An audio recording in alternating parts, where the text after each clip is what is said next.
আমার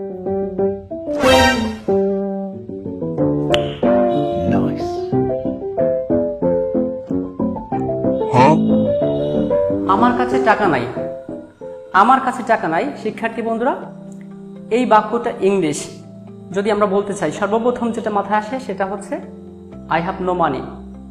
শিক্ষার্থী বন্ধুরা, তোমরা যদি আই হ্যাভ নো মানি এর পরিবর্তে ভিন্ন কিছু বলতে চাও, এর চেয়ে অনেক বেটার মানে ইংলিশ বলতে চাও, তাহলে আজকে এই ক্লাসটা তোমাদের জন্য। আমার কাছে টাকা নাই এর জন্য সর্বপ্রথম তুমি যেটা ব্যবহার করতে পারো সেটা হচ্ছে আম broke.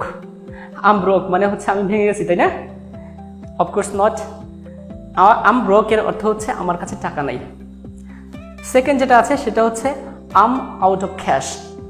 What? I'm out of cash. Let's turn to the next one. I am short on money. What? I am short of money এর অর্থ হচ্ছে আমার কাছে টাকা নাই। Okay, now let's see the next one.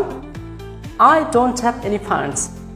I don't have any funds এর অর্থ হচ্ছে আমার কাছে টাকা নাই।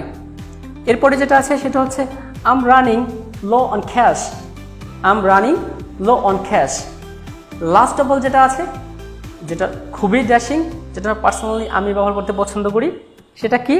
আম hard up now. I'm hard up now.